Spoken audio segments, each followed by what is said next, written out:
just to start things off, we'd love just to talk about how things started for you. So how did you personally start by getting into music? Um, I suppose I started music like a really like pretty young, like going to punk concerts and stuff when I was about 15, and just sort of got into music that way because it was just really cool thing to do at the time. I grew up in Dublin, so there was, like on Sunday mornings, there was guys that were organizing concerts in pubs and stuff, for people that are under 16 and stuff, so I used to sneak out on Sunday mornings and stuff. And it was just a really nice way, sort of a really nice form of expression, so I sort of went to watch bands and really loved watching live music and stuff, and then just sort of it snowball effect from there on, and just ended up getting into music because I just really liked watching bands and listening to music at home and stuff. Mm. And how did you meet the rest of the members of Bigger? Because aren't you sort of all different nationalities? How did that work? Well, the guys are all French, but two of the guys live in different parts of France, but um, they're all sort of like from the east of France. So we're pretty much near Dijon and, like near Switzerland and stuff.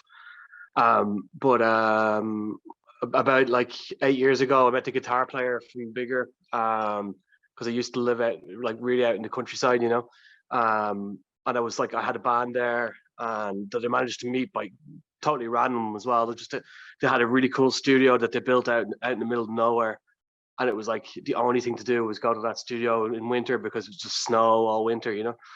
So that's how I met Damien, and that's how we started. We just became friends. Like he was in a different band, and I was in a different band, and we just started hanging out together. And like I started looking through his record collection, and I was like, oh wow, Serge Gainsbourg and glam rock and Beatles, and I was like, oh, you got good taste in music, and we sort of just went on from there. Basically, just got along musically, and then started writing songs together. Mm. Okay, yeah. I was going to say, you just sort of touched on it then. Considering that you came from, different countries, did you find that you were both bringing different influences, or did you actually find that you were coming from the same sort of background? Yeah. There's always like something interesting about that. I suppose we're both influenced by similar music, and stuff like that. But there's always that sort of effect as well of what culturally what happens to you when you're young. Like as I was saying to you before, like I was going to punk concerts and stuff when I was a kid, and that really, I suppose, really marked me as a human being. And I was like trying to bring that energy to music or whatever, or to live stuff. And then maybe Damien was more like just more constructive and more like maybe more intricate about the way he composes music, and Mm. he'll probably spend more time. Whereas I'll be like really intuitive, and he'll be really like, oh, if we built it like this way, if we built it this, layering, and he's just really good at that as well. So we sort of complete each other, in the songwriting process. Yeah. Mm. Okay. Sort of talking about that songwriting process a bit. We're going to talk more about your debut album. But sort of just to start off with, how was it working with the producer Jim Spencer? Obviously, he's worked with some really like well-known artists like Liam Gallagher, Johnny Marr, New Order, stuff like that. How was it working with him? Was that intimidating, and was he helpful to the process? Yeah, like Jim's just, like that was sort of like the whole, when we first met Jim, like obviously it was during COVID times and stuff, so it was like meeting someone through Zoom calls and stuff. But he just came off as a really nice person, just a really thoughtful and intuitive and creative guy. And he really, like, we sent him loads of demos, and we really worked hard on like, we try to work really hard in demos, bring them up to quite a high level. That's sort of what we did for this album. So like the first time we met Jim, he'd already listened to all our demos, and he just had all these really cool ideas about what we could do to songs and what we could do to different parts. So he already had like his foot in the door. Basically, the first time we talked to him, he was already like, "Oh, let's put a fuzz on that bridge," and he took all these cool ideas, and he was just, really, he seemed really excited about working with us too, which is, so it took away that whole, because like, yeah, like as you said before, it's a bit daunting, like with like a guy with that sort of background. But like he was just so into what we were doing, and what we were so into what he was doing. It was just like, oh great, we're all mates, you know, and it was just really easy, you know, to work with him. And we spent like, because of COVID and stuff, we spent a lot more time. We had a lot more time with Jim, you know, than I suppose a lot of people do, you know, for like for a debut album, because we spent 2 weeks in Germany, in Dresden recording the music, and then spent about 10 days in Manchester in Hope Mill Studios. And then we had all this time for the pre-prod with Jim, sending stuff back and forth. So it's just like just really easy person to work with. And then you know, he'd always be telling you stories about like, yeah, when I was working with Johnny Marr, or when I was, you know, like one like little 40s, or sometimes he wouldn't tell you who he's talking about, and you just be like, that's a ridiculous story, you know. So just yeah, it's full of banter, you know. Suppose that probably helps with the songwriting process. Yeah. Spices it up a little bit. So let's just throw a few one-liners in, you know. I wanted to talk about, so you know, judging by things like your social media and where you're based, you know, you probably, I imagine you'd consider yourself a French band, if you would define yourself by that. But then obviously, you know, when you were recording and things like that, like you just said, you traveled around. So what is it that brings you to different parts of Europe, and you know, what is it that brings you to different parts of the country? And do you find that it's a different experience when you're like recording in France or performing in France compared to Germany or the UK? Yeah, totally. Good question. Yeah, like I suppose like there's a real cult thing in France, you know, like I randomly ended up here, and I've been like 10 years in France. But like I suppose like the whole way of starting a band and stuff is different. So I suppose I would consider us as sort of a French band, but then we're not really doing like a typical kind of French band stuff really either. We're kind of like a sore thumb sticking out, and you know, there's not that many bands that are doing what we're doing here.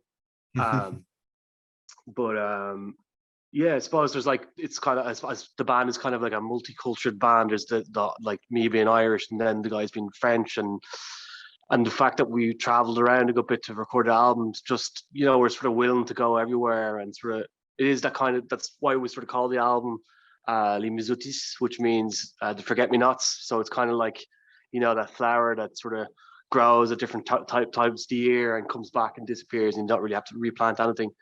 I suppose that's kind of the way we consider ourselves as a band. Kind of, there is like a lot of a big of French influence, and then there's always like that Irish punk influence, and that's that stuff too, you know. So yes, I suppose we're kind of like a hybrid or something. Was that weird, making that adjustment when you went over to France, in terms of the music scene? Was it vastly different? Like, how did you adjust to that?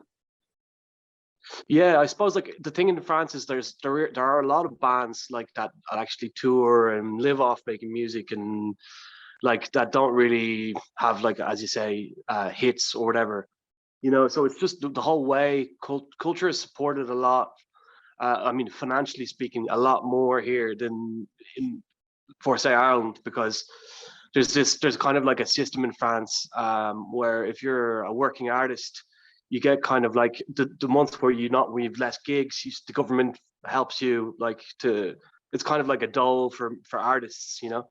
So there's that whole thing that exists, so you can actually live off being an artist, and you know, you can sort of combine those different work, like roadie work, or you know, sound engineer work, or producing work, or whatever. You can combine all that together to sort of to be able to make a living off music, you know, which is such a hard thing, you know, in this day and age, you know, where there's just so many obstacles and stuff, you know, for upcoming artists, you know. So I suppose like that, the quality that artists that like artists that are starting out, you know, that haven't been able to get that many gigs yet and stuff, there's more of a chance of survival, sort of, right? So that's one thing. And then just talking about like the genre of music, I suppose, like, you know, there's just this whole thing in Ireland and England, like especially that I love, you know, like the culture of music. There's bands, there's a real support for bands. There's like, I suppose bands are more important in the culture, you know, in UK and Ireland, you know, they're more part of people's lives in France.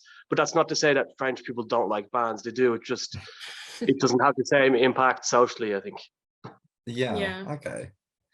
Um, and going on to sort of when we were talking about like recording the album. So how different was it recording an album compared to, you know, EPs and singles like you've done before? Yeah, like EPs are strange as well because you sort of have to, you know, it's kind of like making a compilation tape or something. You know, it's like trying to represent a few different things that you're kind of capable of. It's like a template, you know. So I think EPs are actually really hard to sort of to do well because when you get into a kind of a artistic creative mode where you're like, oh, I want to talk about this, I want to talk about this, you know, an album's great for that because you can show all these different facades or whatever, you know, to what you wanted to speak about, you know. So I think an album is just way deeper, you know, you can go a lot farther. It's like it's a bigger trip, you know.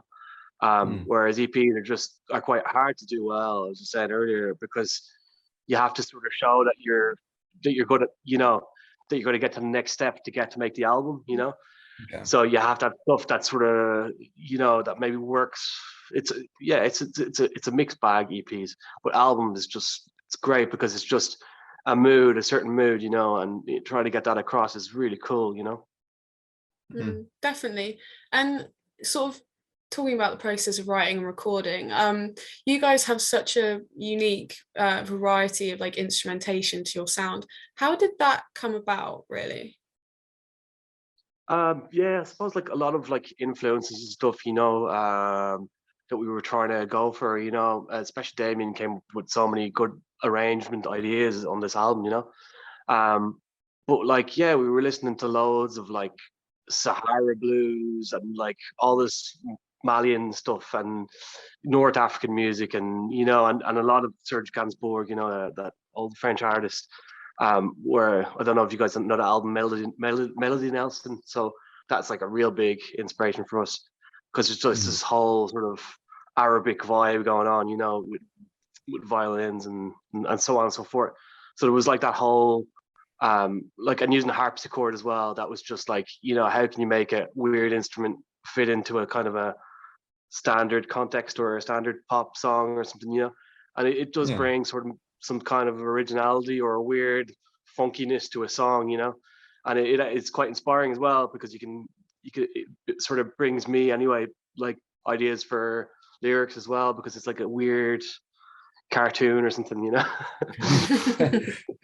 um, we often like to challenge people to try and define their sound, and I'm interested to know what you would say about that because I think your sound is fascinating. Just with there's so much juxtaposition with like I think you've got like a mixture of fuzz and then sort of like more atmospheric and chill sound. And you've got Mm. psychedelic stuff. How do you define your sound? It's really like such a hard question, you know, to define, especially for people that make the music, to define draw music. It's like, you know, Mm, but I suppose there is like an alt rock kind of thing, like there is an indie thing going on, but there's also this, as you're saying there, like that's a good definition, is like the psychedelic thing, like the 60s kind of thing, you know. Like I suppose there's like a retro sort of rock. That's sort of what we throw back to normally, is like this sort of retro feel, and we're really into like old guitars, old keyboards, and so that's it's probably, you know, like a retro alt rock or something like that. That probably doesn't exist. Well, it mm. probably does. You are a retro rock. You've made Yeah. it. Thank you. In sort of releasing your first album recently, how did that go, as in like the immediate reception? And was, I can imagine that's a pretty stressful process. How was it actually releasing and then like immediately after? Yeah, like we were pretty pleased so far because we got a good bit of like really positive like media feedback and stuff, and like different sort of pretty famous magazines in Ireland and stuff in England as well, like, you know, talking about us and stuff, which is just really exciting, you know, because we haven't played with bigger in the UK or Ireland yet, so really want to do that soon, you know. And in France we've been really well received too, like we got like just even today, like the sort of national radio was just saying that they were like we're like a real new hit for them. We're like, they really like what we're doing and stuff. So like things going really well on that field, you know. Yeah. And in that sort of sense, then, you mentioned that you haven't played the UK round yet. Is there anything that we can expect from you guys? And maybe is there talk of coming over to the UK potentially? Yeah, we're kind of in the midst of it now at the moment, so nothing like really confirmed or whatever. But like, watch this space. Yeah. All right. Yeah. That's enough secrecy, I think. Yeah. Is that's, you know, we've kind of touched most of the things that we wanted to ask you about. Is there anything specifically that you'd like to promote or big up? Or No, not really. Like, you sort of, the questions were so good, like, you know. We